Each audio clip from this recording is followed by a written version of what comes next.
আসসালামু আলাইকুম ভিউয়ার্স, আশা করি সবাই ভালো আছেন। তো ভিউয়ার্স, আপনার ফোনে কল ওয়েটিং সার্ভিস কিভাবে চালু করবেন বা অন করবেন তা আমি এই ভিডিওতে দেখিয়ে দিব।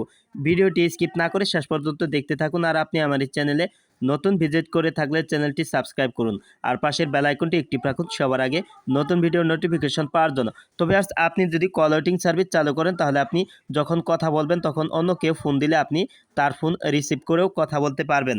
তো এই সেটিংটি অন করার জন্য আপনার ফোনে থাকা ডায়াল প্যাড অপশন ক্লিক করে দিবেন। তারপরে উপরে দেখতে পাচ্ছেন 3 ডট আইকন, এটার উপর ক্লিক করে দিবেন। তারপর নিচে আছে সেটিং অপশন, এটার উপর ক্লিক করে দিবেন। তারপর এখানে নিচে দেখতে পাচ্ছেন কলিং অ্যাকাউন্ট, এটার উপর ক্লিক করে দিবেন। তারপর এখান থেকে আপনার সিম সিলেক্ট করে দিবেন। তারপর এখানে দেখতে পাচ্ছেন নিচে আছে এডিশনাল সেটিং, এটার উপর ক্লিক করে দিবেন। তারপর এখানে দেখতে পাচ্ছেন কল ওয়েটিং, এটা কিন্তু সেটিংটা অফ হয়ে আছে, এখানে ক্লিক করে সেটিংটি অন করে দিবেন। তো ভিউয়ার্স, দেখতে পাচ্ছেন সেটিংটি কিন্তু অন হয়ে আছে।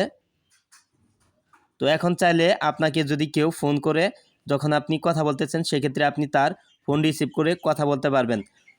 তো এভাবে আপনি এই সেটিংটি অন করতে পারবেন খুব সহজেই। ভিডিওটি দেখার জন্য ধন্যবাদ। ভালো লাগলে লাইক দিন, কিছু জানা থাকলে কমেন্ট বক্সে জানিয়ে দিন। কথা হবে আবার অন্য কোনো ভিডিওতে অন্য কোনো বিষয় নিয়ে। সে পর্যন্ত সবাই ভালো থাকুন, সুস্থ থাকুন। খোদা হাফেজ।